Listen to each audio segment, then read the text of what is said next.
All right, if we can get everybody seated, we'll get started here.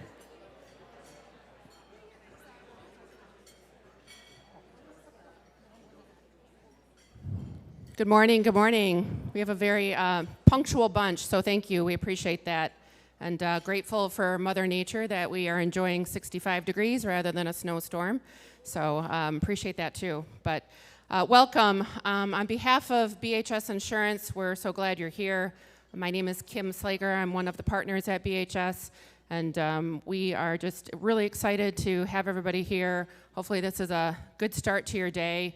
You can get energized, go back to your teams, and help become or be better leaders than you already are. So thank you for being here. Just a couple housekeeping items. The team here at Frederick Meyer Gardens will be taking care of the tables here, so that if you need a coffee refill, they will come to you. If you need more food, feel free to get up. The bacon smells amazing, so enjoy more.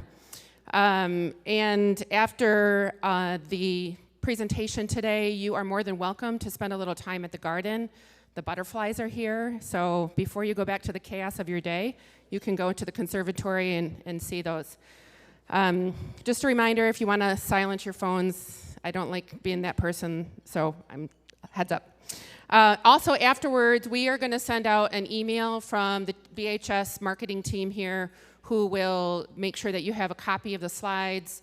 We are recording this event as well, so you can take it and share it with your teams back at the office.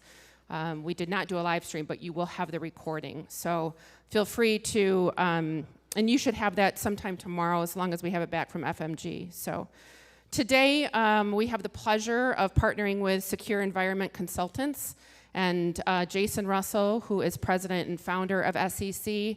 If you have not heard him speak before, you are in for a treat today. Jason is founder and president of SEC and has a team of about 20 employees and 40 consultants and works across the country helping to do threat assessments, training, and does just a fabulous job on making sure that your environments are safe and secure. He also is a good motivational speaker and comes from a big history of being a former Secret Service agent, so I could probably sit and listen to him for hours telling stories, some of which maybe he can't even say. So, Jason, as I mentioned, he's done a number of, helped a number of our clients with threat assessments and also with the training piece. We're just such a big advocate for that, and if your footprint is bigger than West Michigan, which many of yours are, know and understand that his team is omnipresent in all 50 states, so I'm sure he would love a trip to Hawaii if you have a job there for him. Jason is often a keynote speaker and really is on our local news oftentimes when there are tragic events that do happen. You know, we're happy that he's here today to provide, you know, just his experience and how he's led his teams to be motivated and to work through when we have challenging times if we've all just come out of. So without further ado, I would like to welcome Jason to the stage.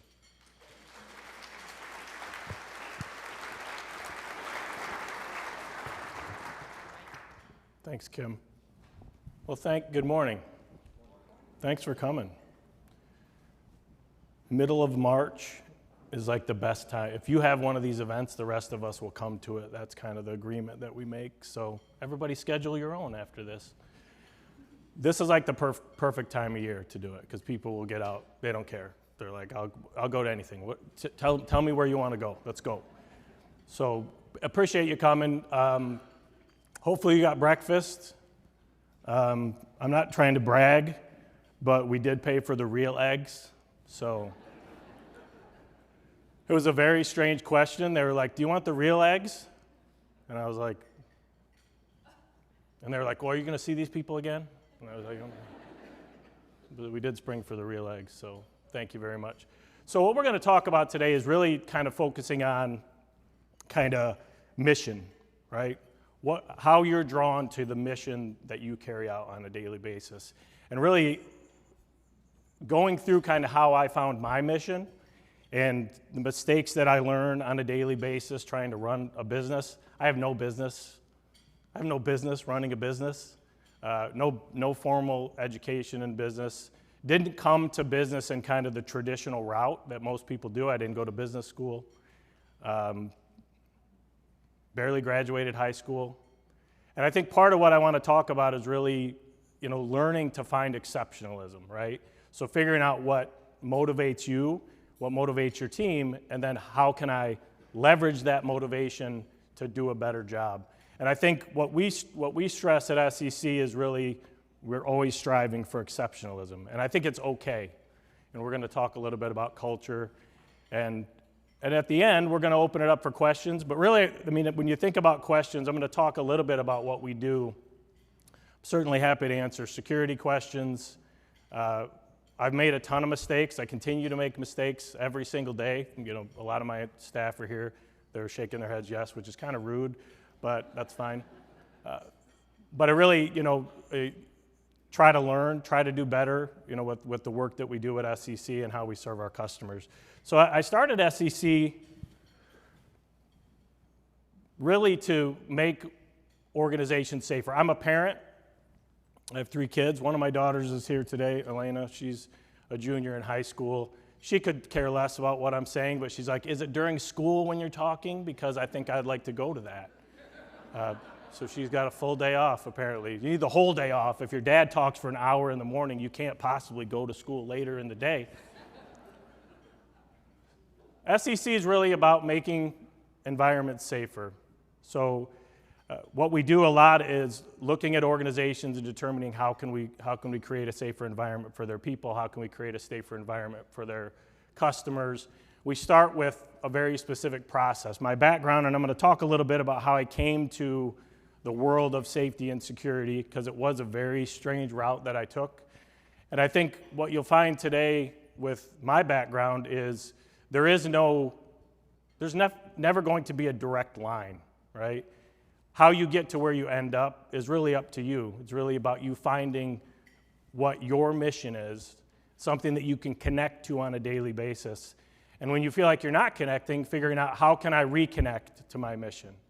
And that's what we try to do at SEC, is really figure out how can I get my people, how can we connect to our mission to make environments safer. So the services that we perform are very much designed holistically to make organizations safer. So we do assessments, and we have some clients in here that we've worked with on assessments in the past. We do trainings, so workplace violence training, de-escalation training. We do a lot of different things, all based around security and really based around that concept of protection. When I was in school, when I was in high school, I was a terrible student. In fact, I lived pretty much down to the expectations. I'm the youngest of 6.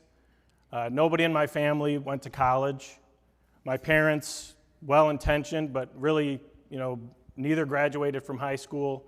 And there wasn't a lot expected of me. In fact, I convinced my parents in about 8th grade that they don't do report cards anymore.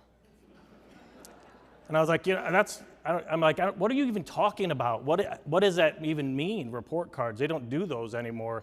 And my dad's like, yeah, I think I read that somewhere. I think that's true. So they never saw a report card, never asked, never saw me do homework. Once again, I just said, I don't think any of this exists. He's like, you guys are in some old, antiquated stuff. So I barely graduated from high school. I had the most improved grade point average my senior year of high school, all the way up to a 2.1. And I got an award for that, and I was like, really? And I'm pretty sure when they gave me that award, they were like, do we really have to give this idiot this award? Like, he has barely tried. So for me, it was figuring out what is it that I want to do, right? And really learning how to kind of find a mission that made sense to me, find something that I kind of connected with. And it took me a while to find that. I went to college, and I'm big on missions and not goals. I think, to me, a mission is something that it's non-negotiable, right? You have to accomplish a mission. Goals are You know, we set goals, we don't reach them, we move on to another goal. I come from the world of missions, and we're going to talk about my background, particularly my background as a Secret Service agent.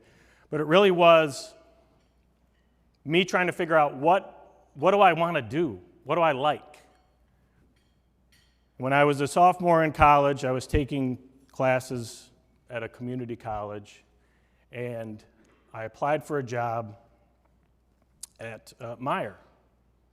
So this is before they had gardens. This didn't exist, really. They didn't have the real eggs yet. They weren't really doing that well. They had that garden center.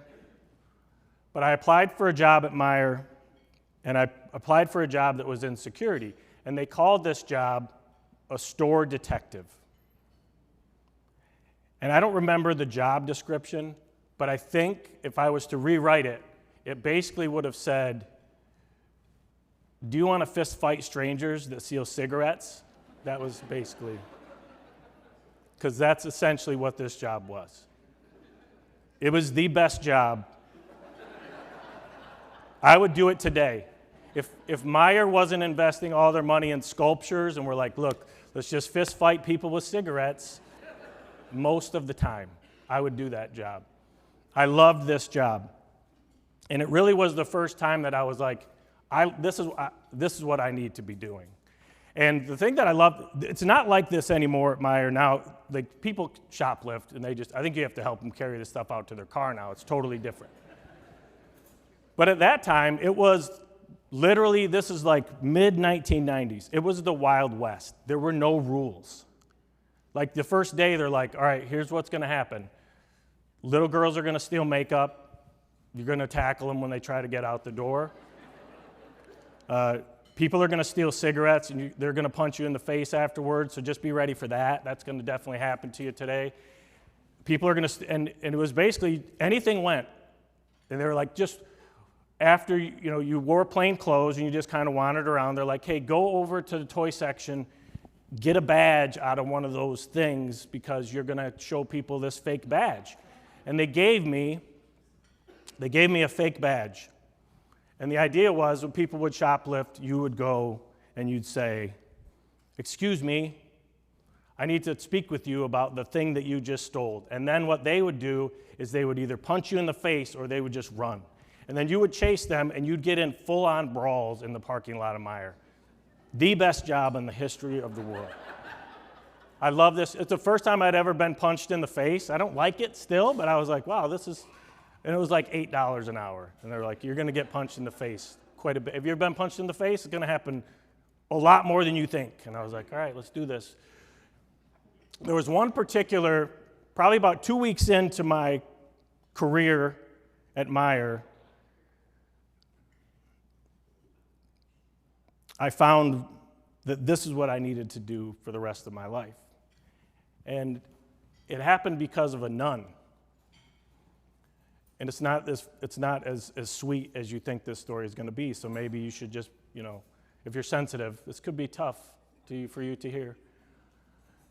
So I worked at a store in Kalamazoo, and down the street from this store was a nun place. Is that what you call it? I don't know, but something. And they would bring the nuns a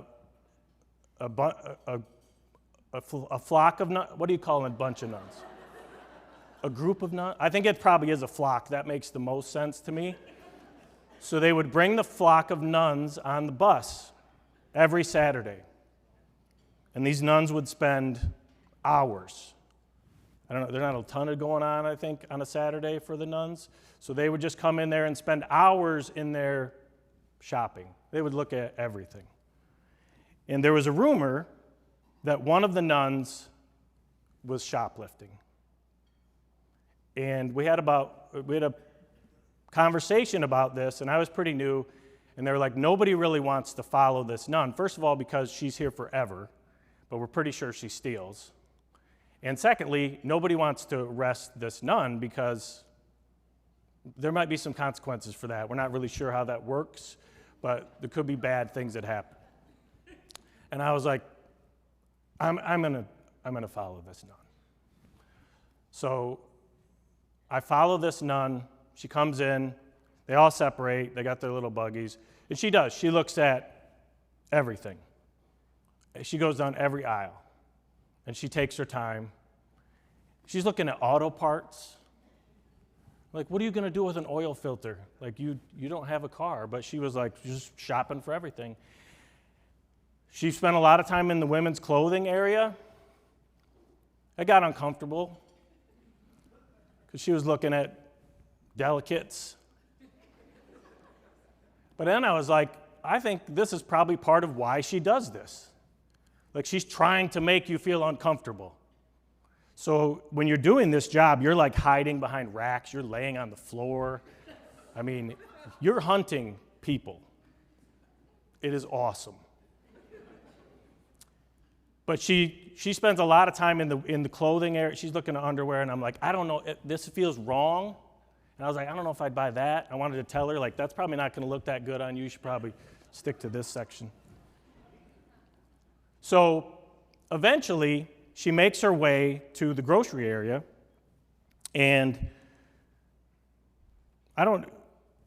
she goes down the aisle with peanuts, cashews, and beef jerky. And by this time, I've followed her for about 2 hours. And there's no indication that she's going to steal anything. She's very sweet. She's just kind of walking around. She has a bag that is fairly big. So I'm like, if she is going to steal stuff, she's definitely going to put it in this bag. And as she gets to like the cashews and the beef jerky, she goes for it. Just sweeps it off the shelf. And I'm like, oh my, like, I'm going to arrest this nun. I was super excited. And the way it worked is you basically had to wait for them to pass. You had to wait for them to make, an attempt to pay.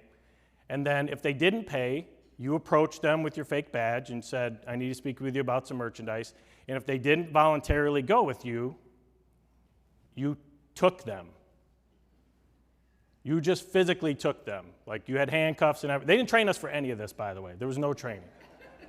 They're just like, do whatever you think is right. And so she doesn't pay for the beef jerky and the cashews. She sits down on a bench, and I approach her, and I say, ma'am, I need to speak with you about some merchandise. I need you to come with me. And she says, yeah, no, I'm not coming with you. And I'm like, oh, hadn't really thought this through. Like, am I going to fight this nun? Am I going to fist fight a nun in front of all of these people? And I tried to negotiate with her a little bit. Now there's a crowd developing, right? People are seeing me basically harass what it appears to be harassing a nun. I can't explain to these people that she just stole beef jerky. Like, that's not an opportunity to say that. So eventually I convince her to cooperate. She follows me back. We kick her out. We say, you're not allowed to come back. She disregards that completely. 2 weeks later, she comes back. I follow her again. She steals again. Sister Sticky Fingers strikes the second time. Now, the rule was, if somebody does it twice, we call the police, and they arrest this person. Now, I'm just following the rules. It doesn't occur to me that this police officer might be upset by this. It doesn't occur to me when I call the police to say, hey, just be prepared, it's a nun, fully nunned up, like full. So I call the police, and I remembered, I can still see this officer's face because he opens the door, and she's sitting right inside the door. As soon as he opens it, he sees who it is. He closes the door and never comes back. So I knew that was my first inkling of the job, of the world that I needed to be in. So unfortunately, Meijer at that time wasn't paying career level wages for that job. I'd still do it to this day if they did. Trust me, it was the best job ever. So I went on to be a police officer, and once again, love the idea of the mission of protection. It's always been in my nature to want to protect. And I think being able to connect to that mission every day was super helpful. What I found, though, was that as I would do a job for a little bit of time, I would drift a little bit from my mission. And you may feel this at your work. Sometimes it feels like you're just going through the motions. And for me, when I would drift from my mission, I could tell, because my nature is to start to make jokes, right? So I'd start to take things less seriously.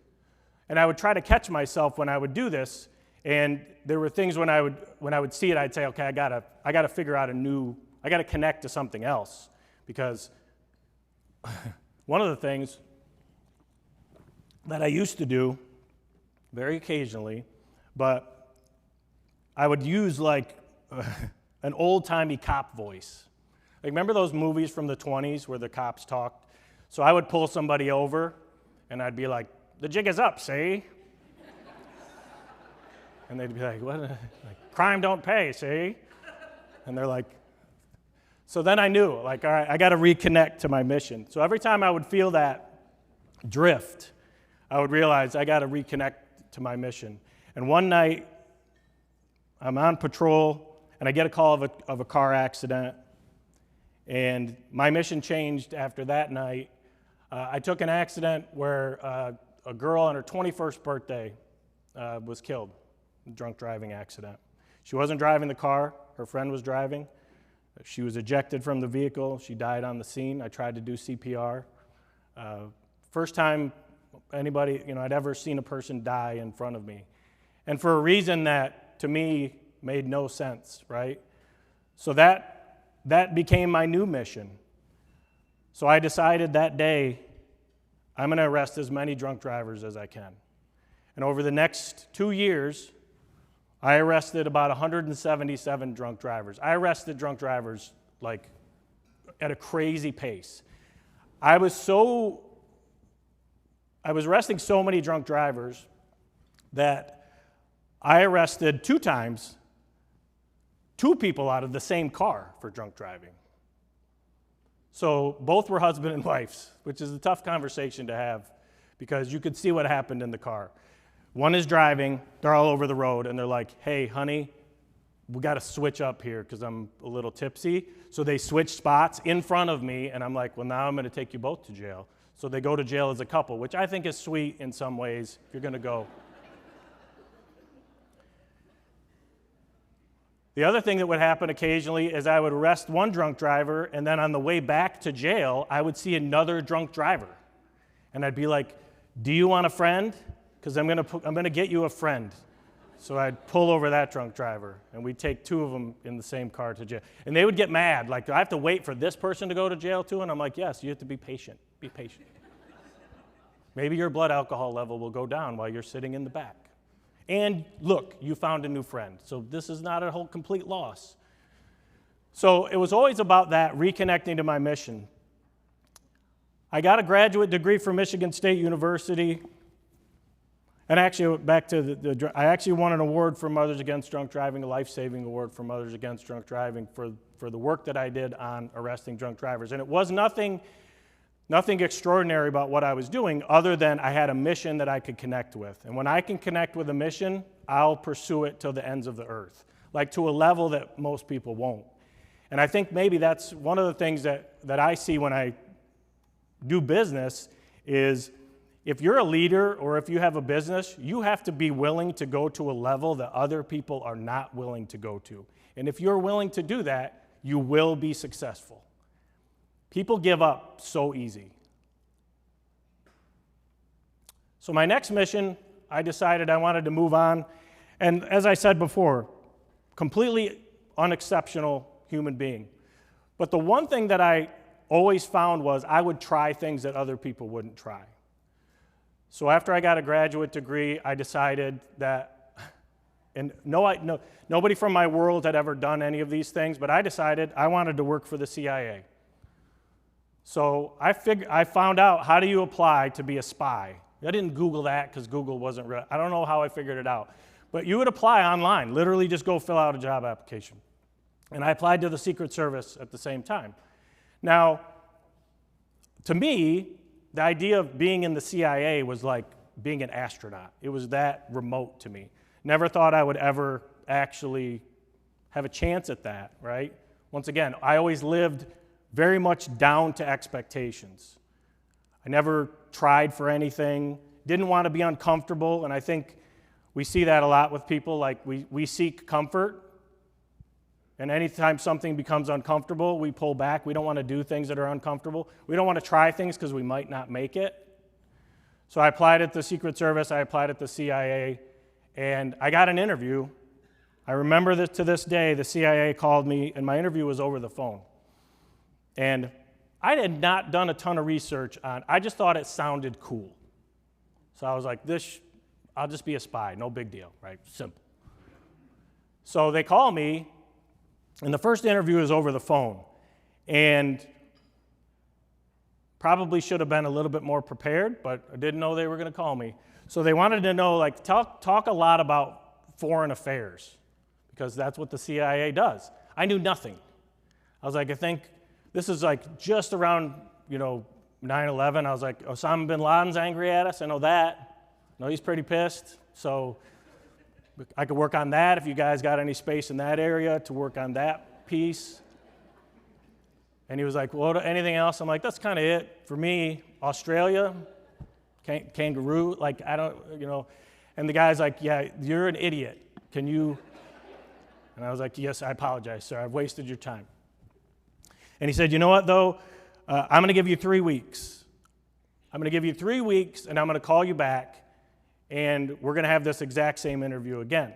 So 3 weeks, I studied for 3 weeks. I read The Economist. I read everything you could possibly read so that I could become a 3-week expert in foreign affairs. And I made it past this interview. The guy's like, we never do this, but he's like, I'm gonna put you through. So I actually made it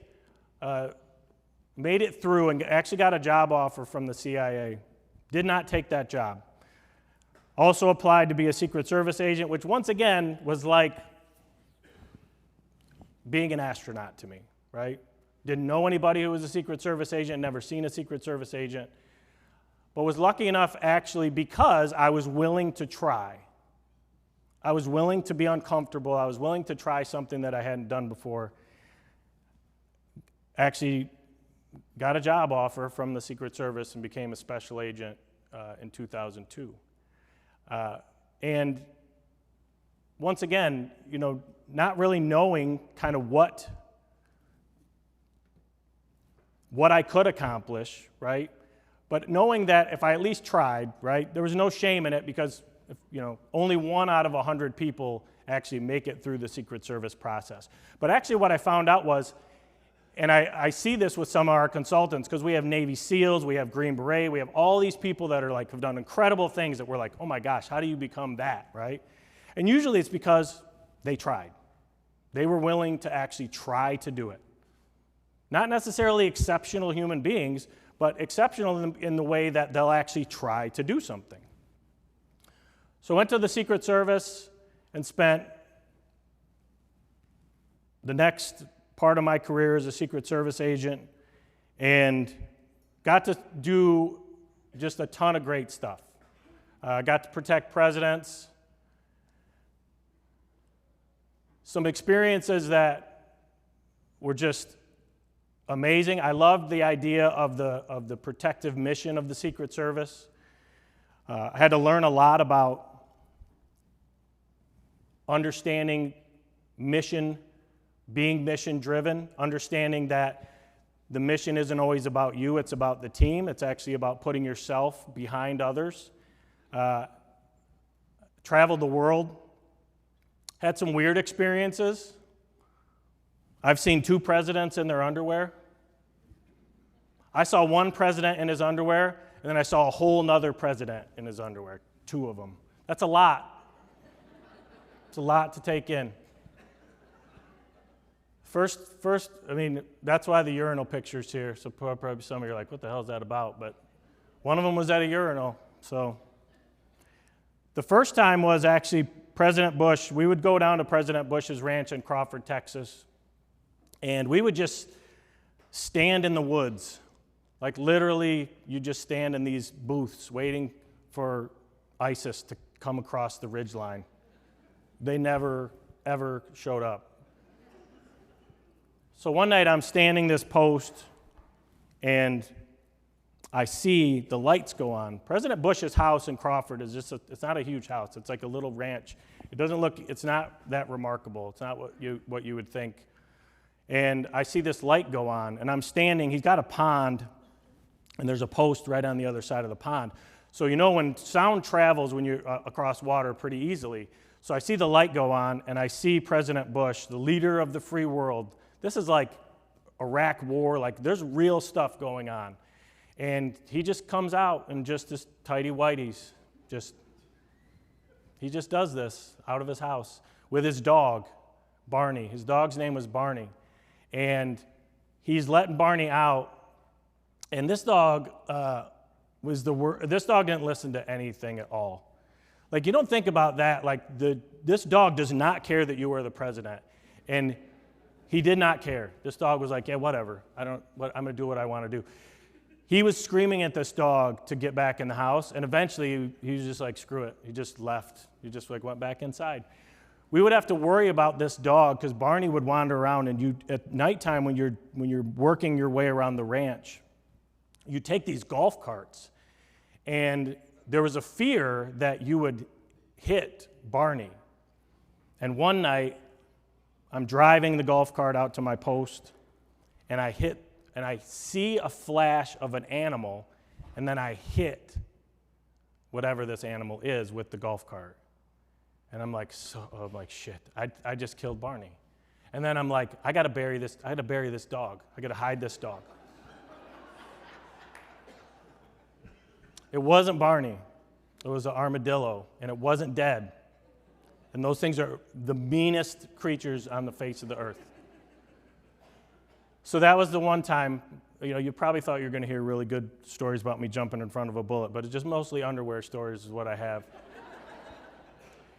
The second time was President Obama. So I've seen from both parties. I've seen Republican and Democrat underwear. Seen it all.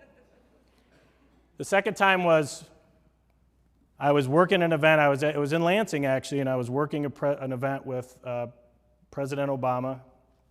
And at the end of the event, he comes, he works the rope line, and I'm out there, and I got to go to the bathroom really bad. And I was like, I almost had to bail out on the rope line. Like, look, I think you guys got this. I got to go. So I find myself walking into the bathroom at the same time as President Obama. And there's two urinals. Now, for guys in here, you know that urinals, like, there's a lot of different configurations. You kind of hope that you have the one with the little thing by it, right? Because it's awkward when there's just no barrier between you and the person next to you. Or when there's only two. This was the worst possible urinal setup. It was two urinals with no barrier in between. So it's just me and President Obama just peeing. He's the most confident peer I've ever seen. Just not even a little bit of hesitation, just strong stream. And I didn't, at that, and I was thinking, like, what do I do? I'm still a Secret Service agent, so what do I do if something happens? Do I wash my hands first? Do I zip him up? Like, how does this? And then I'm a very awkward socially, so when I'm in a situation like that, I never know what to say. You're not going to know what to say to the president when you're at a urinal next to him. So we did what guys do, which is just the upward, to say, like, we didn't say anything. But then we were there for so long that I was like, I've got to say something. So I just say random stuff when I'm nervous. So I was like, I'm thinking about switching to body wash from soap. And he's like, what do you? So I loved my time at the Secret Service. Loved that mission to me was everything, right? And what it did is it actually taught me a lot about learning that it's about more than you, right? So when I started SEC, really the idea was I wanted to bring a lot of the concepts from the Secret Service to what we did, because that's the only thing that I know. I haven't lived in the business world. So all I knew was the way we did business, the way we did things at the Secret Service. And sometimes that's a positive, sometimes it's a negative, because I don't have some of the sensitivities that other people have. So I have to learn those things. And I think for me, it's a struggle sometimes to understand, when do I shut the Secret Service part off, and when do I turn the leader, the sensitive side on, or the more nurturing side. So the 10 principles that I think about when I think about kind of how my business runs and how I approach leadership, one is understanding the difference between motivation and mental toughness. I think it's important to understand there's a huge distinction between people that are motivated and people that are mentally tough. The concept of exceptionalism and being okay and not apologizing for wanting exceptionalism in your organization. I think we apologize sometimes because we want to do great. Like, we almost feel like there's something wrong with that. Facing the problems and making yourself big. So instead of shying away from issues at the Secret Service, we're taught to face the problem, right? Make yourself big. Take on the threat. Extreme attention to detail. So at SEC, when we work with clients and when we work even internally, our goal is actually not attention to detail, because that's not enough. It's extreme attention to detail, which means I don't do well with mistakes, and that's one of my weaknesses. Minimum to the problem, maximum to the mission. At the Secret Service, we have a concept, minimum to the attacker, maximum to the protectee, which is don't get sucked in to problems so that it completely diverts you from accomplishing your mission. Don't make the same mistake twice. Success breeds complacency. I live in the world of complacency. I talk to business owners, I talk to schools, and this is, I see it in business, I see it when it comes to security, I see it over and over again. Don't be afraid to be a post stander, and I'll explain what that means. We try to live up to our expectations, not the expectations of our clients or our customers. Because truthfully, people will accept a lot. People go on Spirit Airlines. They're a business that actually people pay money for. And you know that it's going to suck. And you've pretty much agreed, in fact, like, I know you're going to treat me like crap, but thank you for being cheaper. Like, I'm willing to take the beating. And then the idea of a zero-fail mission, which is not zero mistakes, but the mission has to be accomplished. I think there's a huge difference between mental motivation and mental toughness. I love this picture because to me this is the perfect representation of motivation versus mental toughness. I do like to go to the gym, and I see the first of the year when the gym is full of people. That's motivation. Motivation is like kindling. It's like caffeine, but it doesn't last. It's fleeting. Motivation is why you get up in the morning, but it doesn't last the entire day necessarily. It's why you're excited about something, but over time, that excitement, you lose it.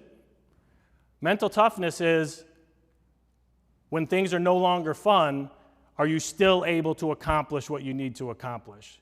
It is a massive difference. I don't want to be a motivational speaker because you leave and then 2 hours later you're like, that was great, you forgot what he said, and you go back on. I want people to understand the concept of mental toughness, which is when things get really bad, when things are tough, when things aren't fun anymore, are you able to still persevere, still accomplish the mission when things aren't as good anymore? Because it's a huge difference.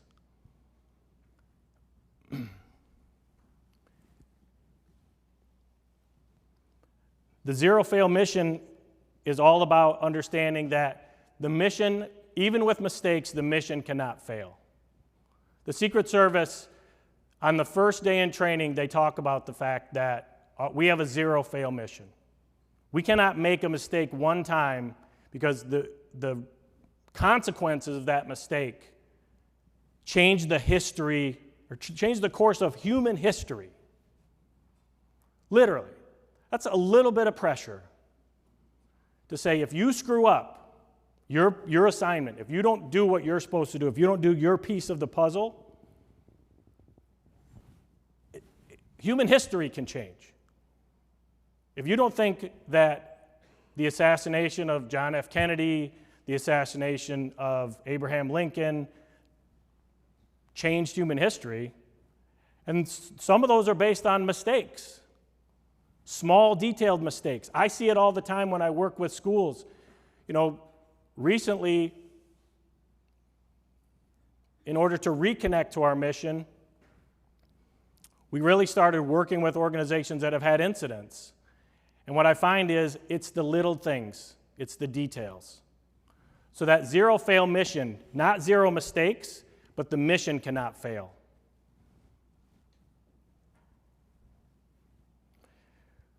We have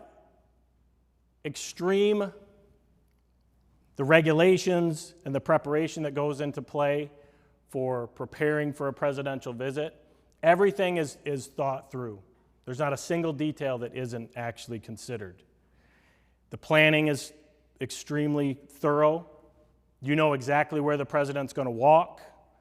If the president were coming in here, I would have been here for a week already, knowing everything that there was to know, every tiny detail about every single thing in this room, everything that I would need to know about you, I would know. I would try these stairs 30 or 40 times out of paranoia that somebody would trip, or that this thing would fall off, or that something would happen up here. Make sure the cords were there. And the level of detail is extreme.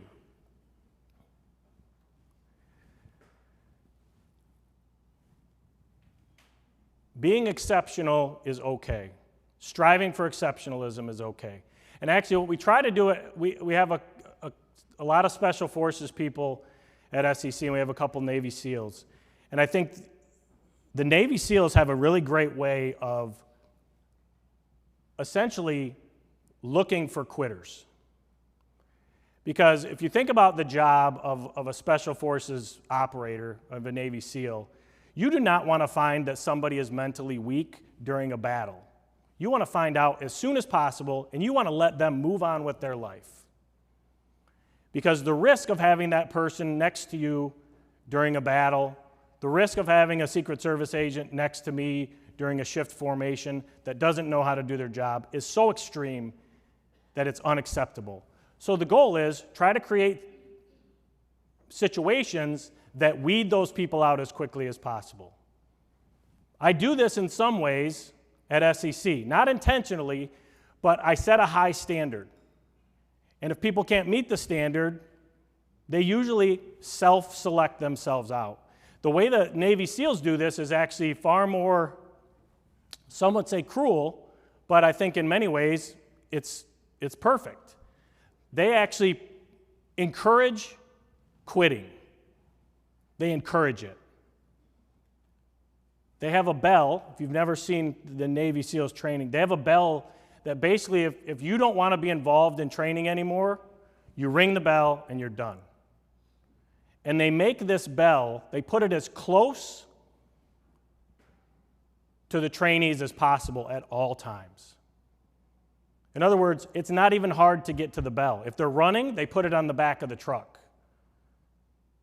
And they encourage you, as you're running, just ring the bell. You can be done. We'll get you on the truck. They have food on the truck. We'll give you a blanket. You'll be warm, and you'll be done. And they encourage that because they want to know, are these people mentally tough? And what I found is we worked a lot with the Navy SEALs at the Secret Service. And what I found was I envisioned a Navy SEAL to be a huge, hulking, massive human being. They're not. They look just like normal people. They look no different than anybody else.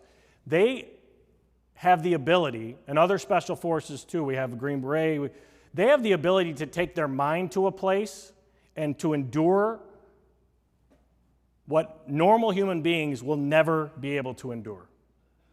They have the ability to take themselves to a place that most people cannot take themselves to. So the idea of being exceptional and saying, we're not going to be okay with a basic standard. We want to be great. Our standard at SEC is perfection. We probably won't ever get there, but if perfection isn't your standard, then what are you striving for? We do a thing at SEC called Net Promoter Score. I don't know if you've ever heard of Net Promoter Score. But basically, the idea behind Net Promoter Score is figuring out not are your customers satisfied. Because a lot of customers will say, yeah, that was pretty good. What Net Promoter Score actually is, how many of our customers would actually strongly recommend us to another client? That's actually the standard that we want. If you're just okay with what we did, that's not good enough for me. But how many of our clients would actually strongly recommend us or encourage other people to work with us? And essentially how it works is you get rated, and only 9s and 10s count. 9 and 10 means we would strongly recommend you to another customer. My goal is to have 100%. It's pretty unattainable, but we're in the mid-90s for Net Promoter Score. That's really high. And even that bothers me. It bothers me to think that a customer wasn't completely 100% satisfied or impressed with the work that we did. Now, I don't know that anybody could ever be perfect, but that's our goal. Our goal is to strive for exceptionalism. Our goal is to always strive to be the best we can possibly be. I think that we've made it okay to not strive for exceptionalism.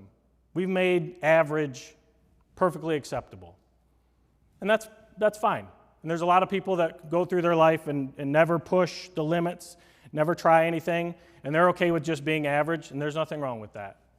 But if you want to do things that are great, you have to strive for exceptionalism. And you have to, once again, be able to go to a place that most people will not go to.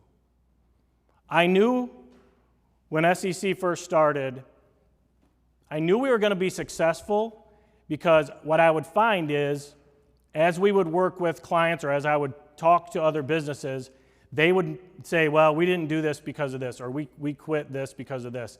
And I knew we weren't going to do that. I was just going to keep going. Like, just out of sheer whittling down the competition. So that striving for exceptionalism is so important, which is why it's so impressive when you meet a Navy SEAL. If everybody could do it, it wouldn't be that cool. They're able to do things that the rest of us can't do. The guys that I have that live in that world, I can send them anywhere, I can have them go do anything, and I have zero concerns about the level they're going to perform to. If you think about, look at a lot of the leadership training in business right now. It comes from that world. It comes from, you look at Jocko Willink and Leif Babin, you look at some of these people, and they teach this because they've operated high-level teams. They've operated at the highest level. They achieve at the highest level. And they won't accept anything less. And the way they do that is by weeding out people that don't meet the standard. And the faster you do that, the better you're going to be. Now, I think workplace culture is extremely important. You know, it's part of the presentation. And what I've had to learn is there has to be a balance between the mission, and the soft skills. I haven't figured that balance out yet. My people will tell you that I'm not great at that. I'm learning it. I don't come from that world. I come from the world where the president didn't die today, so I don't get a thank you or a card saying, thank God, we just move on. And when you come from the world that I come from, sensitivity isn't necessarily baked in. I'll give you a great example. When I was a police officer, I had a sergeant, her name was Mary, and she was my favorite boss of all time. She was fantastic. Mary she had dogs, and the sensitivity that you have at a police department or at the Secret Service is slightly different than what you have in a business. So Mary's dog, one of her dogs, bit her hand. and clamped onto her hand, and so bad that Mary had to have her hand cut off. I know, this is an inspiring story. So, now, the sensitivity, once again, that I had to learn is Mary has an incredible sense of humor. So to this day,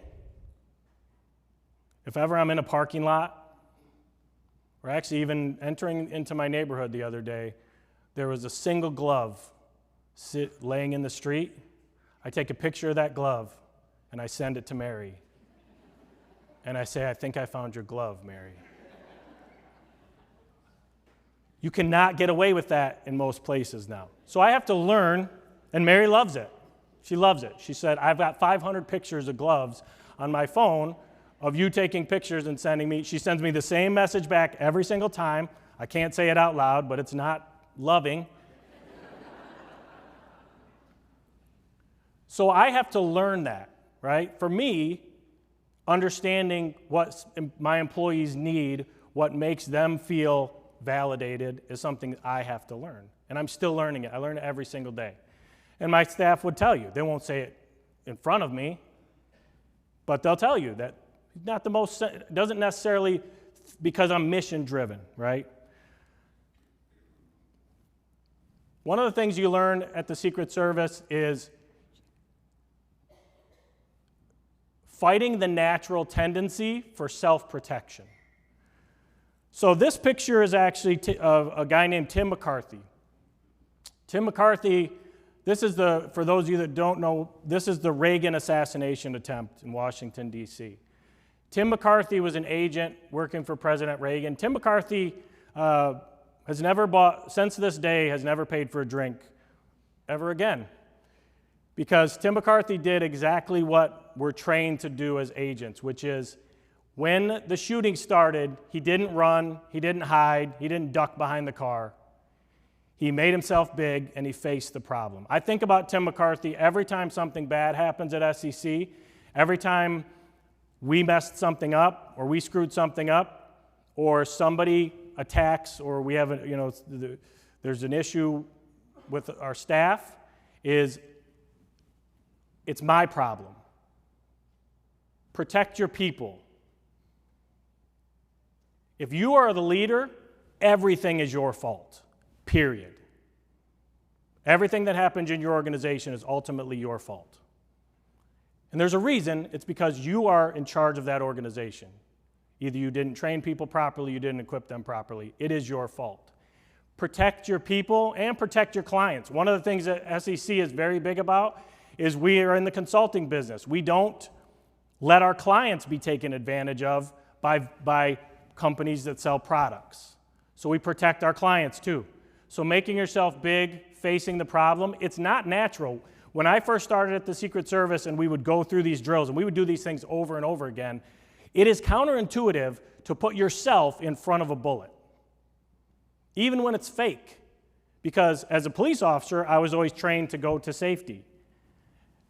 The flip-flop is the case when you're a Secret Service agent, which is you got to get in front of the problem. I remember when they issued me my vest as a Secret Service agent. It was very thin.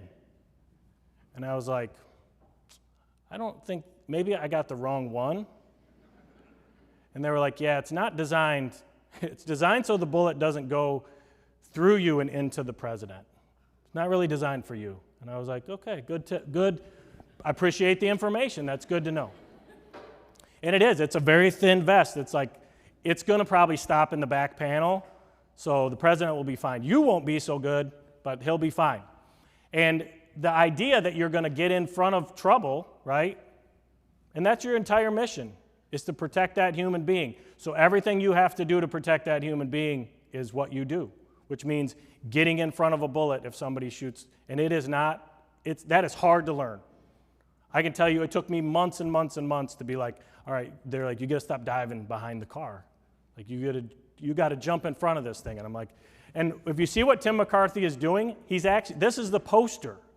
They show this picture repeatedly because he's doing exactly what you as a leader should do if something happens in your organization.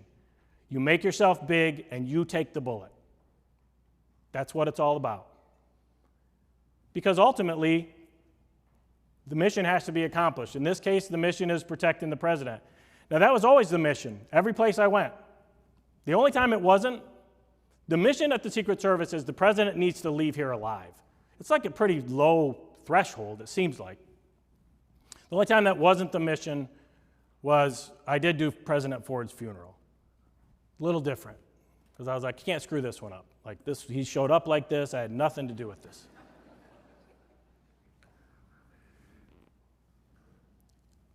Extreme attention to detail. When we do our work, and when you think about places that you go that are impressive to you, businesses that you work with that are impressive, it's not about just what they do, it's about how they do it. There is a reason that Chick-fil-A has the success that they have. They are hiring the exact same human beings that McDonald's and Burger King are hiring. How is it that they can take those people and get them to perform at such a higher level? It's because they have an attention to detail that isn't just average, it's extreme. Think about any time you've had a plumber come to your house and the just sheer joy that you feel when they actually show up during that window. You want to hug them. You're like, I can't, thank you so much for showing up in the 4-hour window that you said you were going to show up in. You're so impressed. That's the part of the problem I see is we are so impressed by people just doing what they're supposed to do. Find places that do things with a higher level of detail. Be a place that spends a long time on attention to detail. And I can tell you that what we do at SEC isn't just attention to detail. It is extreme, and it is uncomfortable for people because I hate mistakes, especially if they're made multiple times. So when we're giving feedback to a client, when we're giving advice to a client, it needs to be extremely detailed. It needs to look correct because that's what we're presenting this to people that are using this to make their organization safer. Therefore, if the details aren't correct and mistakes happen in the details, it is unacceptable to me. And it comes from the world that I lived in. If you look at this door to the president's limo is called the Beast. It's not a real car. It's basically a safe with an engine. And everything about that car, you have to know even how to get the door open to that car. If you were to walk up to the presidential limo right now, you would not be able to open the door.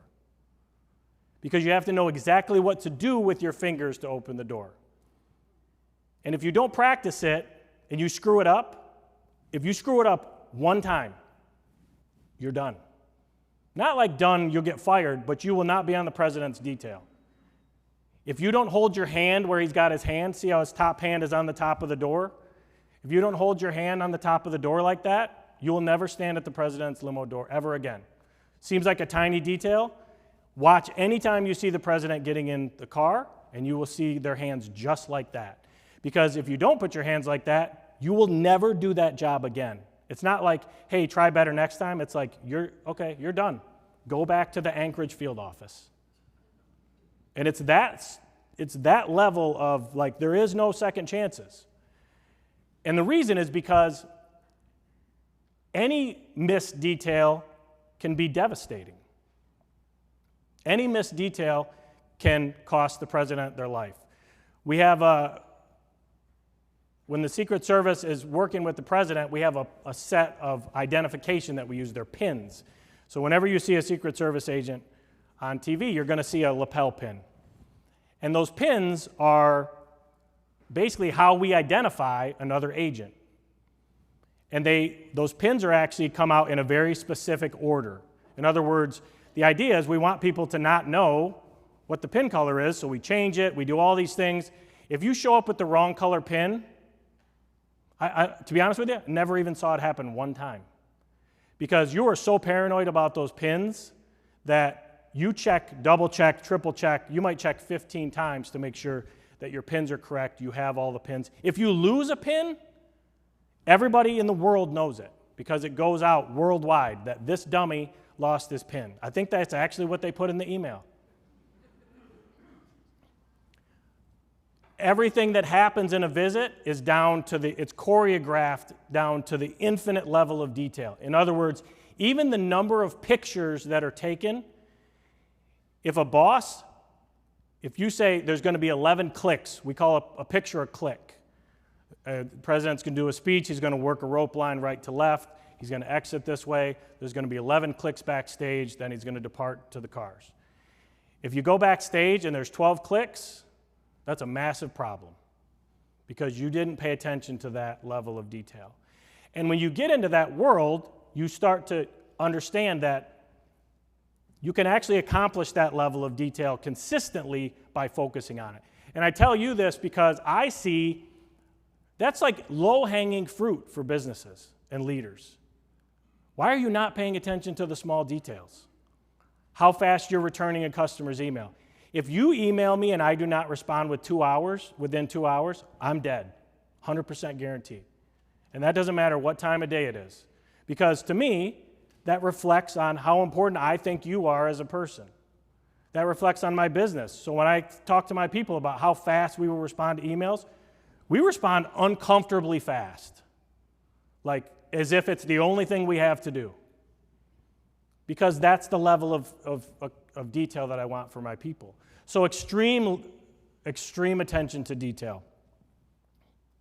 And that really is what sets good from great, to me, is the ability to go to that level of detail. Minimum to the problem, maximum to the mission. Minimum to the problem is basically the concept at the Secret Service was if there's an attack, our mission has not changed, and our mission is protecting the president, which means we cannot devote all of our attention to the attacker because that's not our mission. Our mission is this person and keeping them safe. So we use minimum to the problem, maximum to the protectee, but the way I think about it in my business at SEC is minimum to the problem, maximum to the mission. Don't get sucked into problems and solve big problems first. I think of problems like elephants and rabbits, right? Little problems are like rabbits, they'll multiply. But if you don't solve the big problems, the elephants, they will trample you.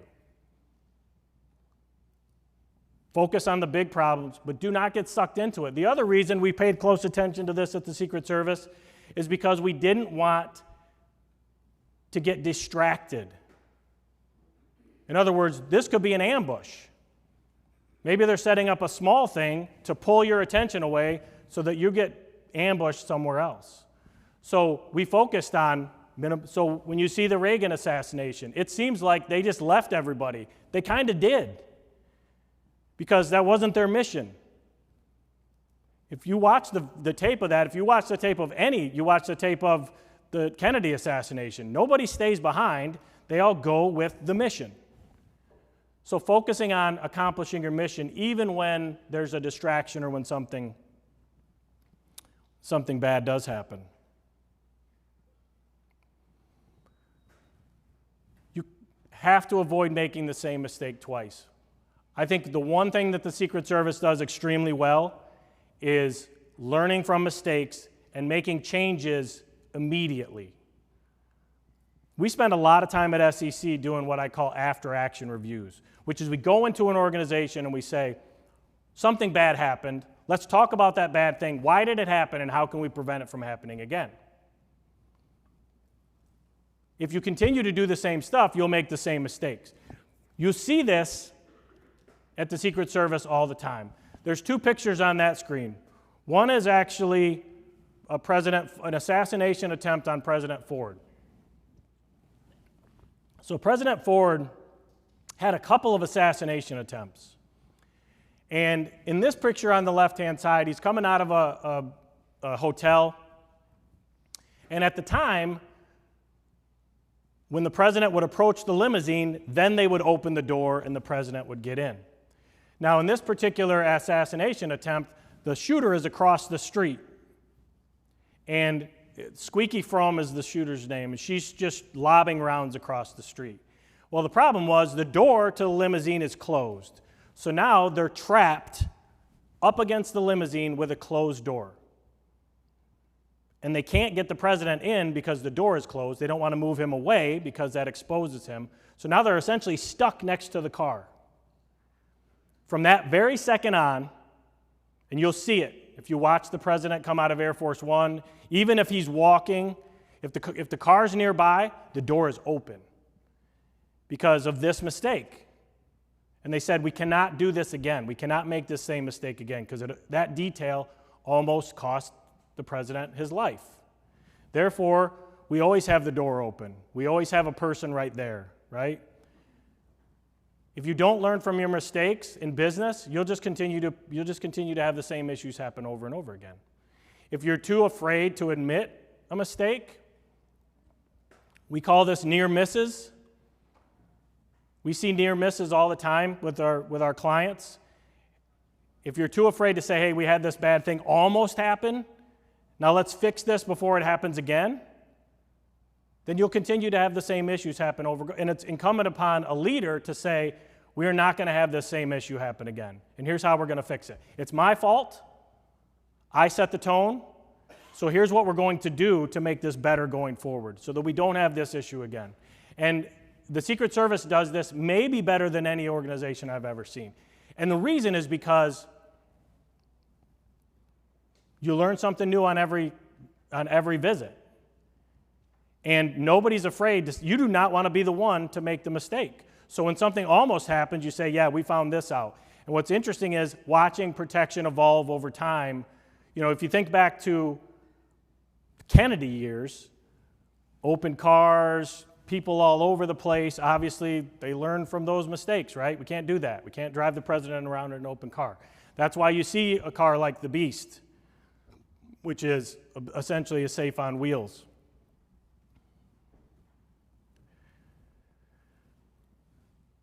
Anytime you're being successful, you're getting complacent. Businesses are notorious for this because it's so nice when you finally see some success, especially if you've started a new business. You know, we're 10 years into SCC, over 10. And it's hard. So when we see success, the natural tendency is to want to say, okay, we made it.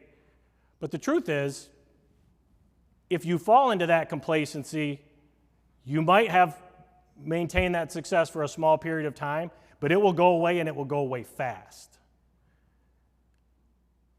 There's times at SCC, I tell this story all the time. There's times at SCC where I'm like, man, I might have a private jet someday.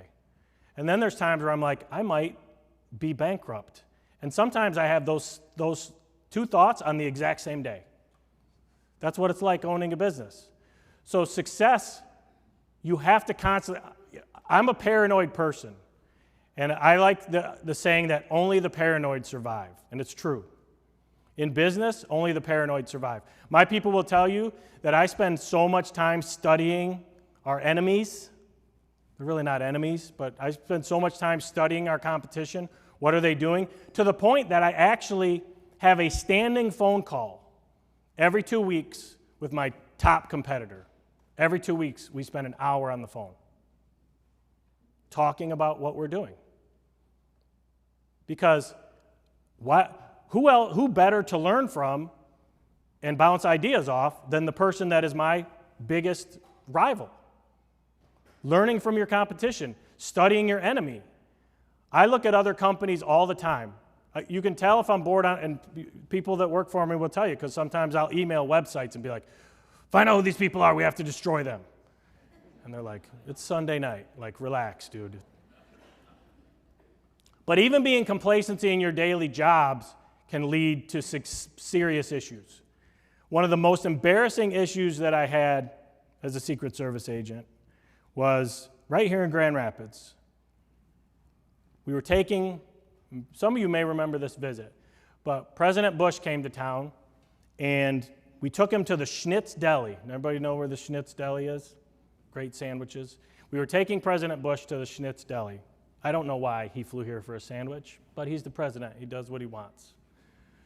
So what we did was we have this huge motorcade. When the president goes anywhere, the motorcade is ridiculous. Like it's like 30 cars, there's press. And the way a motorcade works is you follow the car in front of you. Wherever the car in front of you goes, you go. And there's a very specific way that we line the cars up in the motorcade. There's a lead car, which is often a police car. Then there's the limousines, and there's a primary and a backup, and sometimes they'll shift those cars to kind of make you guess which one the president might be in. And then there's a car called the follow-up. The follow-up has agents in it. And then there's a vehicle, the code name of the vehicle is Roadrunner. Pretty sure this is classified, so just don't tell anybody. But the purpose of Roadrunner is to jam frequencies. So your cell phone doesn't work if you're in, like your signal's gone. And you can see people as you drive by because it's essentially in case somebody has an explosive. And the route that we were taking from where we were downtown for something, and then we were going to the Schnitz Deli. And at the time, I lived actually not too far from here, right off the Beltline here, about a quarter mile from here. And I was driving Roadrunner. And driving in a presidential motorcade is exciting, but after a while, it really does become like, yeah, okay, like I've done this before. And if you drive the same route to and from work, you ever caught yourself when you weren't going somewhere, just accidentally going a place? Imagine you're in a presidential motorcade and you do that thing too. That could be bad. So we're driving and we're coming up on the exit for the East Beltline. We're not going to the East Beltline though. The motorcade is going to Schnitz Deli.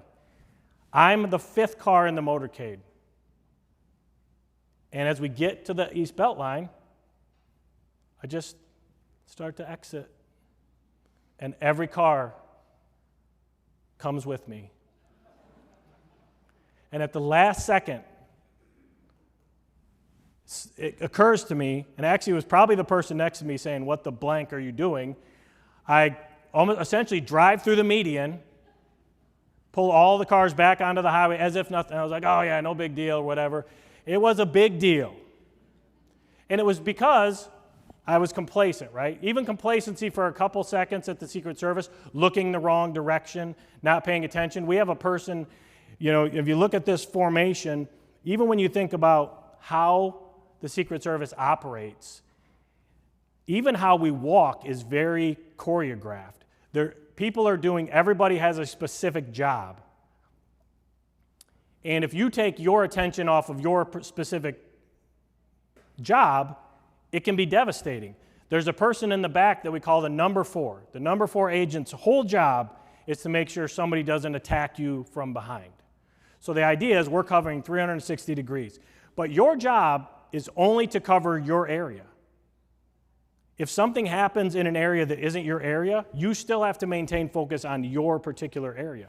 So when it comes to teamwork, you're very much reliant on the other people in your formation because if they screw up, it can be devastating for you. In business, it's the same thing. If somebody in the organization isn't holding up their end of the bargain, it affects everything. And when it affects your clients, when it affects your culture, it has to be handled, and it has to be handled quickly.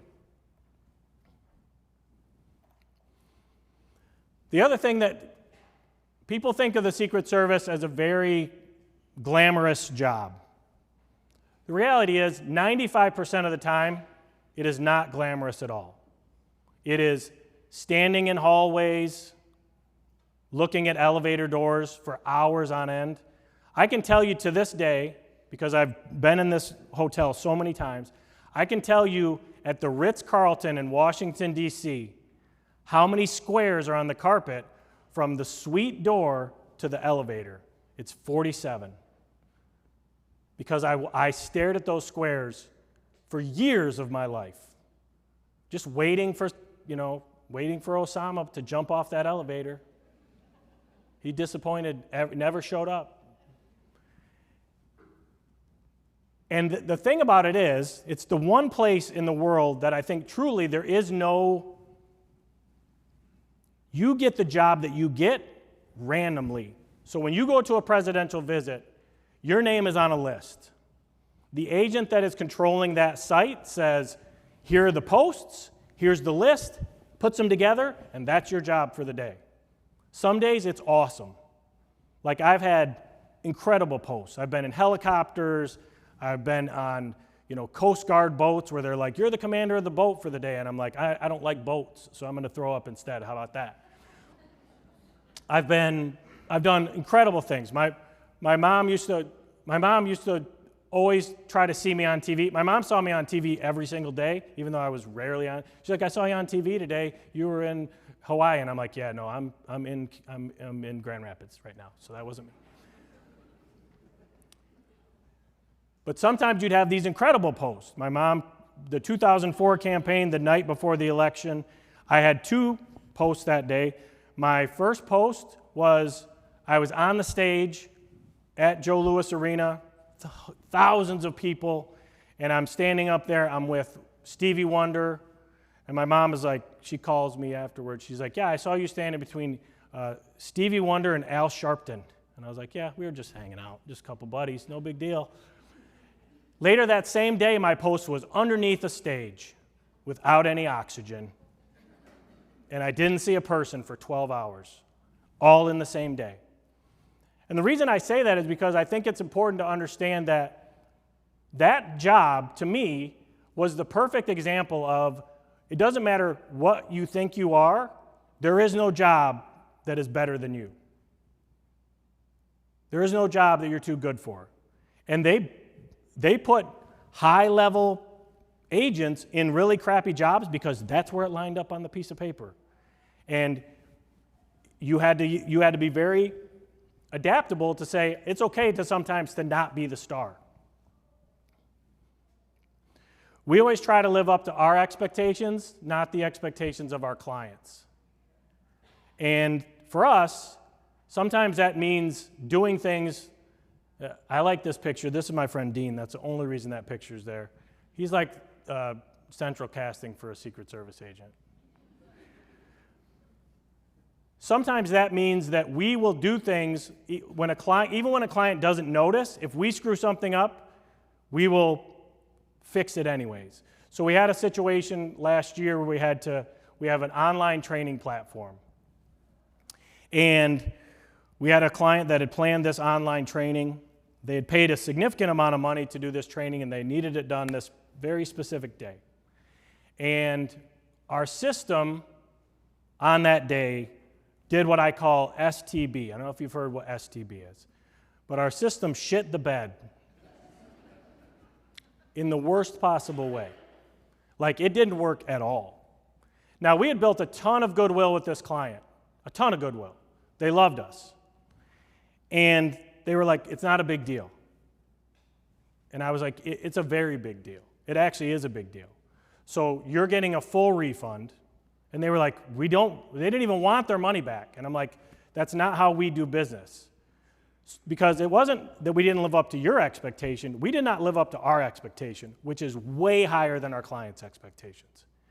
So as a leader, saying it's not just what they want from us, it's what we want from ourselves. I want to live up to our bar, which is extremely high. It's not perfection, but it's pretty damn close. And we'll never reach it, and that's okay. But that's the expectation that we need to live up to. So when you disappoint a client, when you don't do something to the level that you think you need to do it to, face up to it and fix it. Those clients will never go anywhere ever again. They've said it. They're like, that was huge. You didn't have to do it.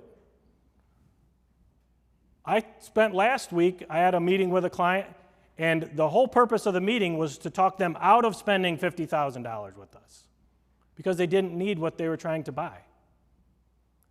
Now, that's not the smartest business move, but from a client perspective, they'll never go anywhere else. And that's the one thing about our business is our clients are extremely loyal because they know that we are going to do things the right way. We're not going to compromise ever, ever, ever. Not going to compromise our honesty, our ethics, or anything else. And I don't know a lot about business. In fact, I never written a business plan, but I know this. If you treat people the right way, if you do things with integrity, clients will come. Your business will work if you do your business the right way. Now, I've sold SEC one time. I don't know if you've gone to business school, but here's one tip for business. This is my big business tip, so you might want to write it down. I sold my company, and then I bought it back for more money than I sold it for.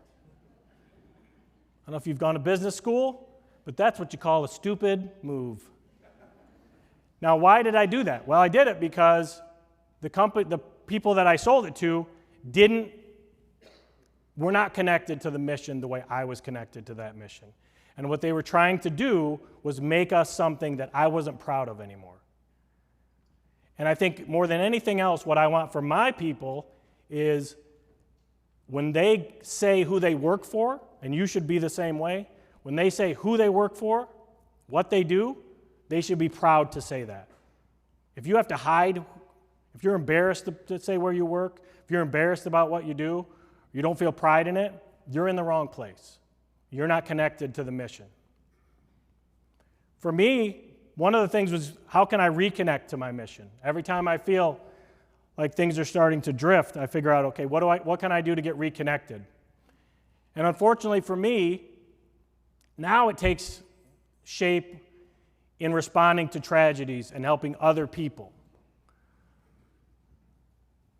So obviously, in Michigan, we've had 2 tragic mass shootings in the past couple years. The first one was at Oxford High School, November 30th, 2021. I'll never forget that day because they asked me to come there and help. So I responded to Oxford within hours of that incident and spent months with that district helping them navigate through this situation. And part of what my goal was with that is, how can I learn from this to prevent it from happening to somebody else? What can I learn? How can I reconnect my people with what we do and why we do it, right? It's easy to go through the motions. I have, some of my consultants here today. Every single one of them without exception, because we vet for this, is connected more to the mission than anything else, because they know what we do is so important. And you all have missions that you're performing. The other one, obviously, was Michigan State University. That one took on a little bit of a different, for me, because my daughter was there. My oldest daughter, Annabelle, was studying education at Michigan State, actually had a class in that classroom where that tragedy took place. Luckily for her, was on a different night. But I've also done a little bit what I can to help MSU out. And to me, that's what reconnects me, is how can I continue to do these things for our clients to prevent these things from happening in the future. So with that, I'm going to turn it over, and we're going to open it up for some Q&A. And as I said, if you have any questions, security questions, just random Secret Service questions, whatever, we'll go ahead and All right.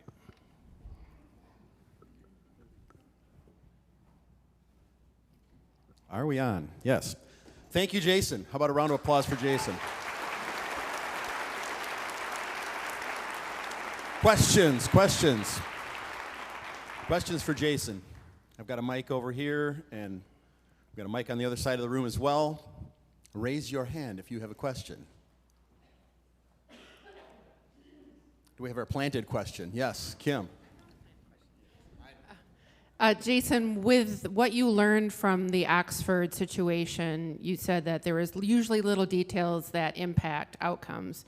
Can you share with us just if there's any theme with what we can learn as a group on what we should be looking for those little moments that can help us identify? Yeah, I think, obviously the information about Oxford is pretty widely shared, right? I think process is probably the area that most places fail. You don't believe something bad is going to happen to you. So we deal with organizations all the time that are like, well, yeah, we want to do something, but we've got these other priorities. We're going to put these other. I have this picture that I use all the time that shows it's 2 jars, and one of them says security budget before an incident, and the jar is empty. And then security budget after an incident, and there's money flying out of this jar. And that's truthfully what we see is the desire to want to be proactive in preparation is pretty difficult, right? Because you have to devote resources to it, you have to devote time. And if you don't necessarily believe that anything's bad's going to happen, you probably won't do that. So I think the biggest detail is if you do have processes in place for safety, and I think the area where there was some gaps in that one was related to identifying threats and investigating threats, right? You got to follow them consistently every single time. And that's, getting complacent on your processes. And you see it with security all the time. How many of you've, seen a door propped open at your office and people are like, oh, yeah, I was taking the trash out, so I opened the door. Like, small details like that. If you look at Uvalde, you look at MSU, the small details are what, I was just at MSU last week and I was talking to the chief of police, and this is open information. And I was asking him about their alert system. And there's some conversations about why it took so long for them to actually issue the alert. And the chief of police is fantastic, incredible communicator. And he said one of the problems was they had cadets that were in charge of it. And there was a button on the wall that you would push, and that would issue the alert. There was a plastic cover on the button, and they didn't know that they had to move the plastic cover to push the button. So they were just pressing on the plastic cover. That's a tiny detail. That's so minute to know, hey, you got to actually move the cover. But if somebody doesn't know that, that's the kind of detail that changes the difference from an alert going out in 2 minutes to 12 minutes, right? So that level of detail is important when it comes to that. Other questions? Don't be shy. Don't be shy. There's one in the back. Oh, great. Hi. Yell.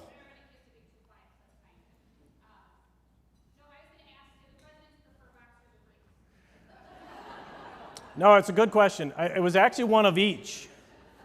So President Bush was definitely a briefs guy. You could tell he was just from that day when it was like, look, you buy him in a 3-pack, probably got him from Farmer Fleet or whatever they have down there in Texas. President Obama was a boxer guy. So that's a great question. Yeah. And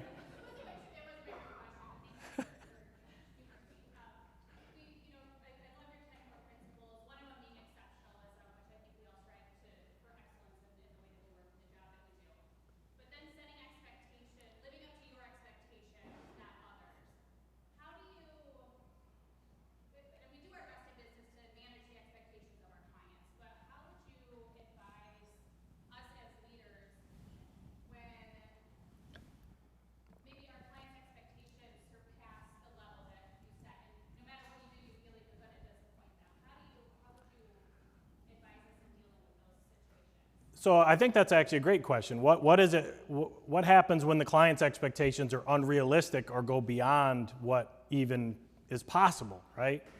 That occasionally happens. I had that happen with the client, and this client, I'll be quite honest, was the state of Michigan, shockingly enough,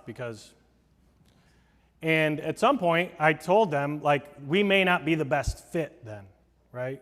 Because we're going to the maximum of what we can possibly do. We might not be the best fit for you. And what they found, truthfully, was nobody else was going to do it any better than us. They thought that this, and part of what happens, especially in the world I live in, is people want definitive answers for threats. They want to know, tell me exactly what to do. And when you can't give them, hey, this is exactly what you do for every situation, they think that somehow does exist out there and they're going to find it. So for us, sometimes we've determined that a client just isn't the right fit for us, because if we can't meet their expectation, we're going to disappoint them, and it's just going to create issues. So we just say we're not the right fit for what you need. And I think turning down business is tough, especially when you're a new business. But we've learned that there are times where I say, this isn't the right fit for us. This is a better fit for this other company or these other people, just because of what they want and what we can achieve. We don't have tons of technology. We're not a software company. So if they want cyber, like if you want a cyber evaluation, we can't do that. Most of my guys can't check their email.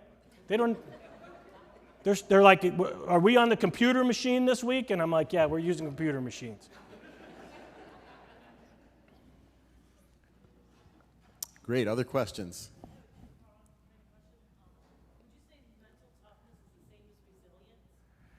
Yeah, I think it's in the same neighborhood, right? Which is no matter what happens, you can continue to kind of persevere. You're not willing to give up easily. You know, for me, mental toughness, I every single day doing something that makes me a little bit uncomfortable, right? That to me is mental toughness. When I don't necessarily want to get up and go to the gym. But you've never gone to the gym and been like, I really regret that, right? Nobody ever has. So what I tell myself is, if after 7 minutes I hate being here, then I'll leave. I've never left, right? So sometimes I think it's just about saying, I'm going to start something, right? And then I'm going to persevere no matter what the obstacles are, or at least I'm going to try, right?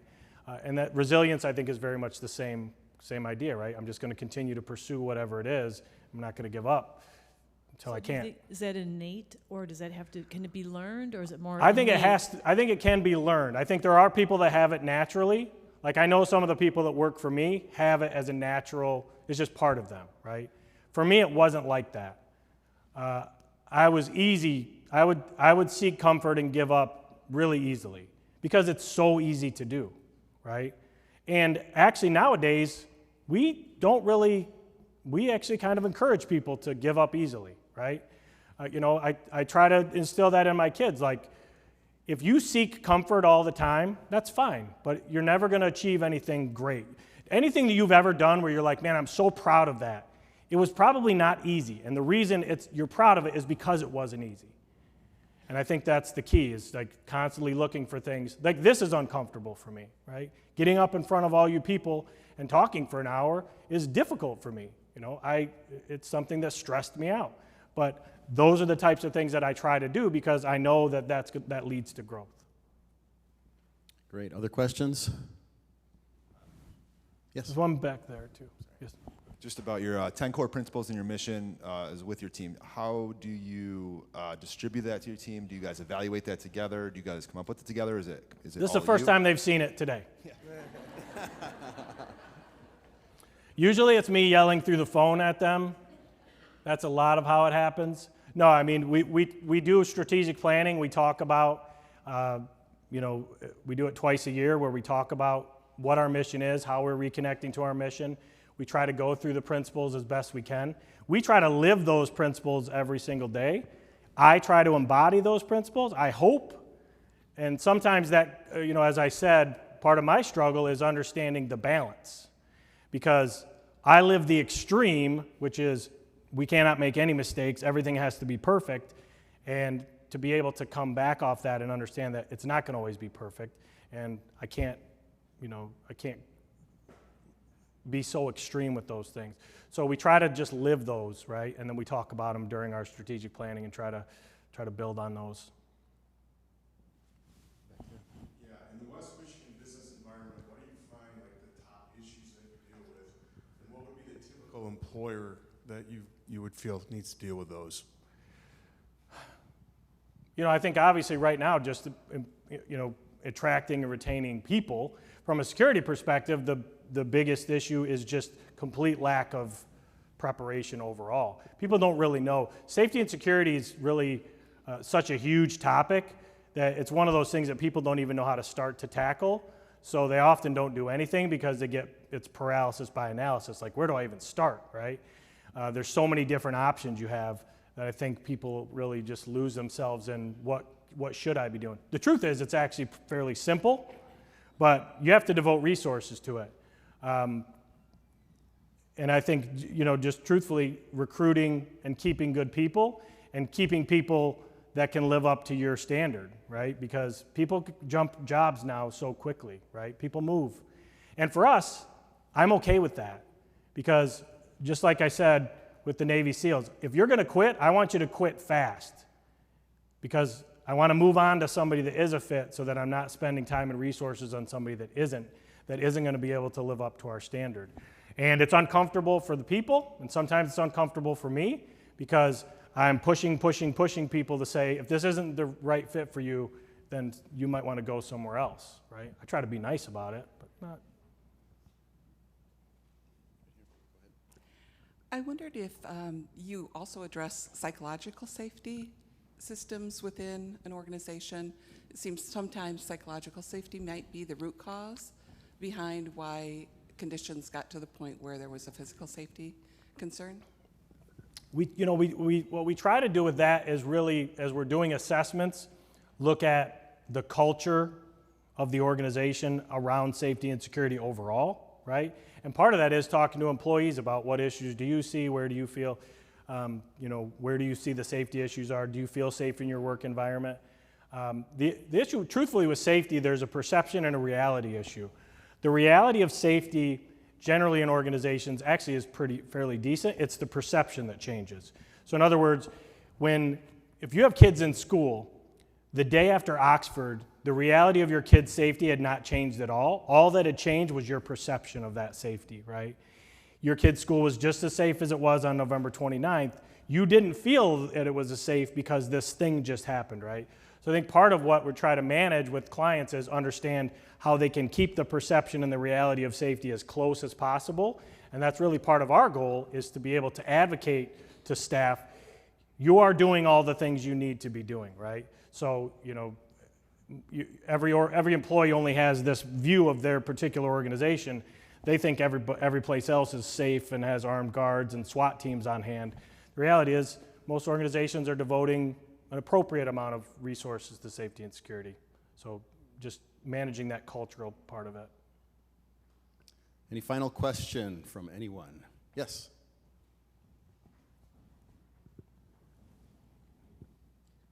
Hi. We have basically 3 crews that are united, as in they know what to do, they're very skilled at what they do. But do you have any recommendations on how to be more united as a company and as a team when they are often working on their own things? So you're basically like 3 different teams essentially, and there's no cohesiveness between the 3. Does what they do impact each other? Somewhat, but it's more like maybe this person from this crew will go and assist with this, but sometimes it's a lot of these are these people, these are these people. And yeah, no, I think that we see that in even at the Secret Service because there's different specialties, right? And they often don't blend.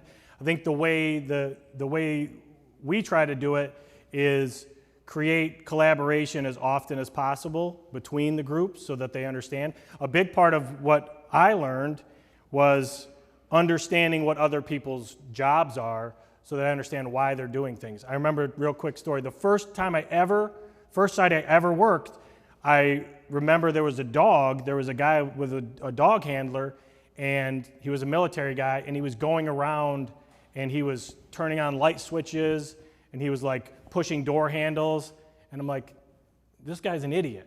Why is he flipping the light switches on and off? And I was like, what are you doing? And he's like, well, I'm looking for bombs. And he was like, their process is called find or function. So he's like, I'm either trying to find the bomb or I'm trying to blow the bomb up. And I'm like, okay, I'm going to go outside. I'll wait for you outside. But I didn't understand what his job was. So to me, what he was doing made no sense to me because I had no context, right? So I think trying to work with other groups to find out why is what they're doing important so that I understand how it fits into the bigger mission, right? Because every piece of the Secret Service, the other thing that applies to the Secret Service is every piece of a visit is broken into tiny pieces, right? So your job might only be the motorcades. You're only responsible for the motorcades.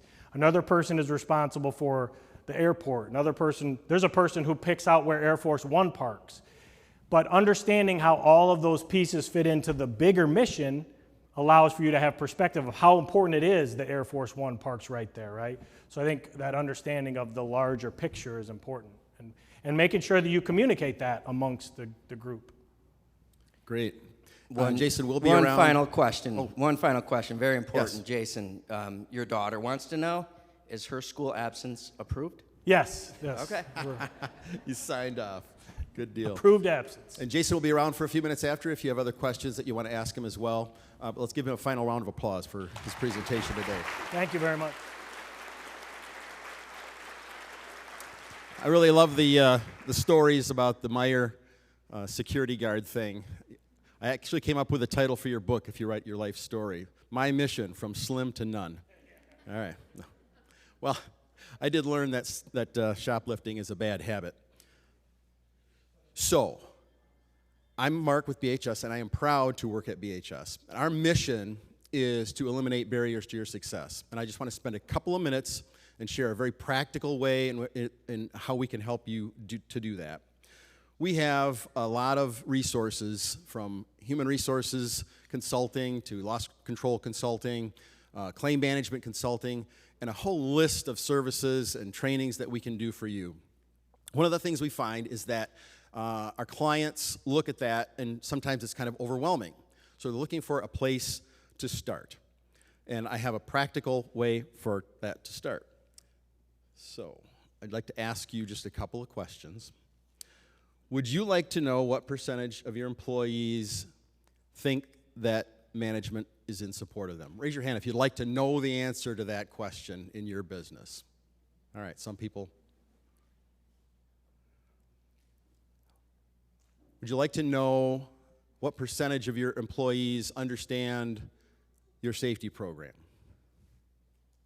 Many.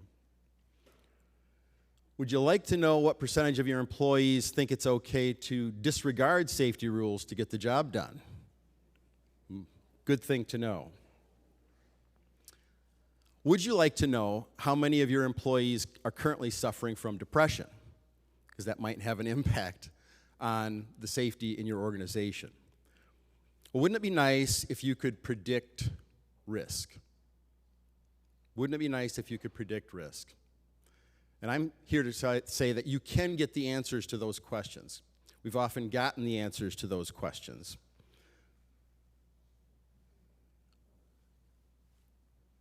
If you look at safety from the perspective of predictable risk or risk prediction, you can look at it two ways.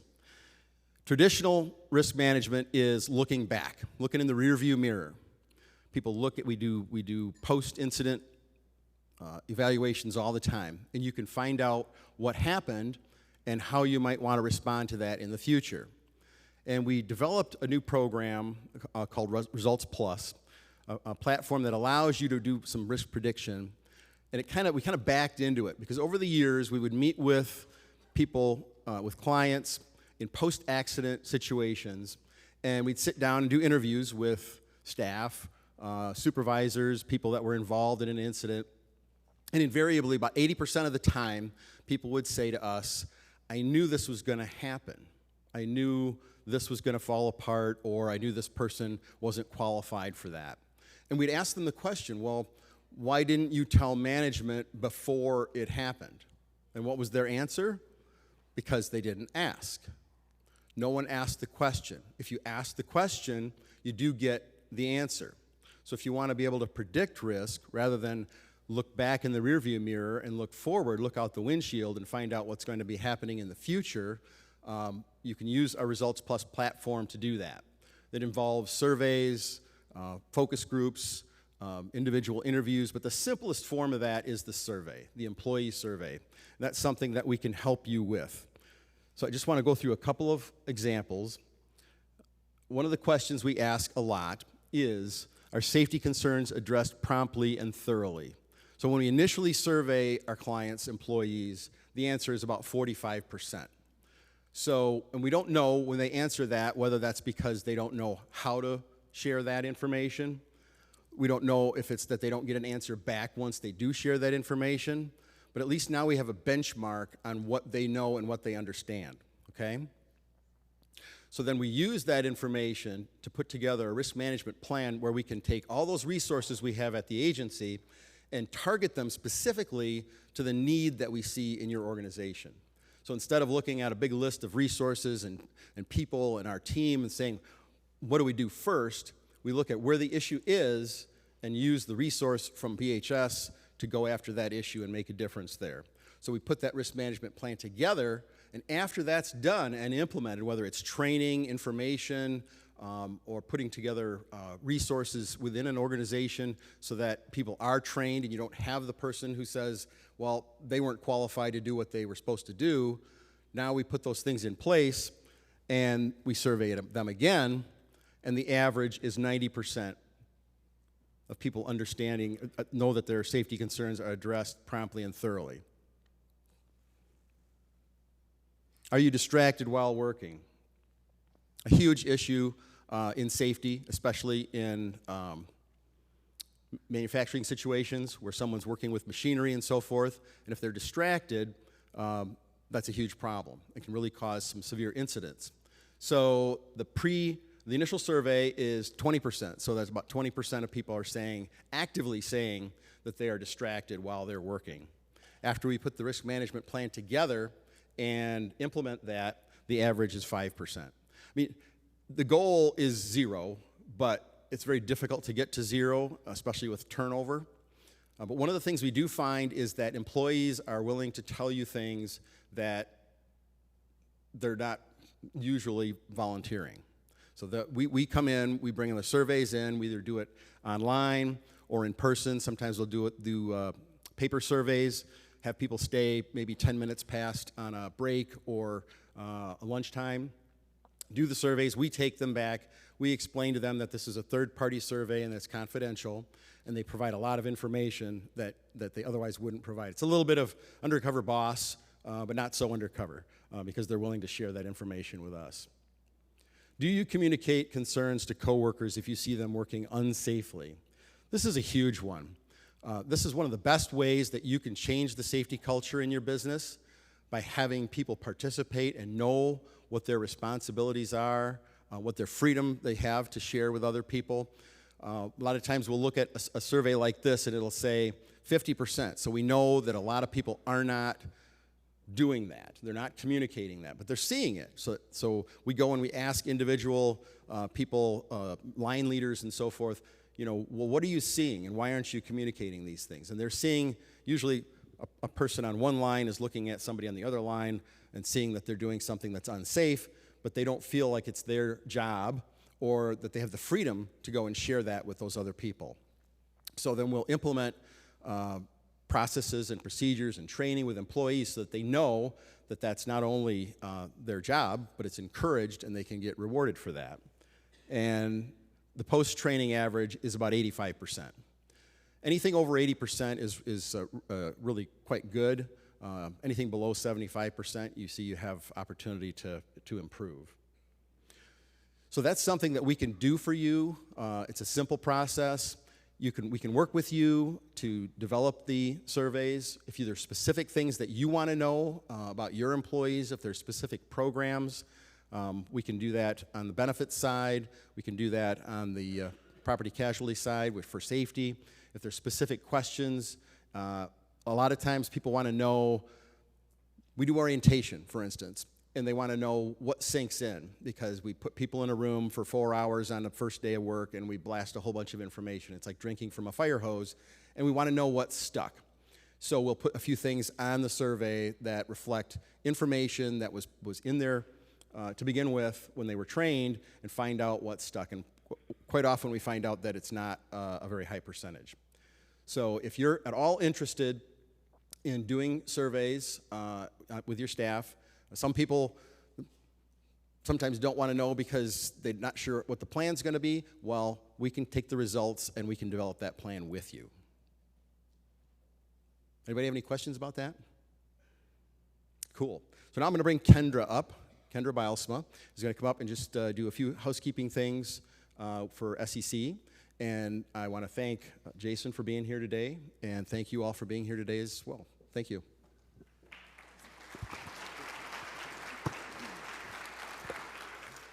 Well, I will keep this short and sweet because I'm the only thing standing between you and that sunshine. First of all, on behalf of our entire team here at SEC, thank you for coming. We truly hope that besides the underwear story, that you got some really good takeaways. And maybe there was just one principle that you really needed to hear today that you can bring back as a leader and for your organization. So really quick, at your tables, you're going to see, obviously, there is some material there in terms of SEC, and we'd love to work with you. Kylie Haywood right here is our Director of Sales. I'm our Director of Marketing, and we're here to partner with you. We're thankful for BHS, for Kim, Michaela, for all the work behind the scenes today in making this event happen. But please connect with us. There's actually 3 ways that we can connect with you directly with BHS, and those 3 are highlighted in your folder. So the first one is our site assessment, right? This is what we like to call our diagnostic tool. So if you don't know where to start when it comes to safety and security, this is where our team can come in and we can help understand what those risks are and help you prioritize what you need to do. It's really the best place to start as an organization if you haven't done that already. Second, that we can do a site assessment and we can come and train your people. So our critical incident response training is a great opportunity that we can do live in person or live online. I know everybody loves the great world of Zoom these days, so please look into that because that truly, training is critical. That is one of the biggest things I've learned here at SEC, is that you have to invest in your people and you have to train them continuously. And then the third option is our annual partnership. This is where you would have access to our team for the entire year. If something were to happen, you've got projects and initiatives that you want to take on, but you don't know where to start and you need that expert consultation, this is where SEC can come and stand alongside you as your partner when it comes to your safety and security. Finally, we have a lot of different resources available. So we have different webinars that are coming up in the near future, and we'll be inviting you to those. We have our new interactive safety quiz, so you can kind of assess where your organization is and kind of get a pulse of some areas that you might want to focus in on more. And lots of different articles and things on our website. So please connect with our team. We've got some consultants up front. But thank you again for being here, and we hope you guys enjoy this beautiful day.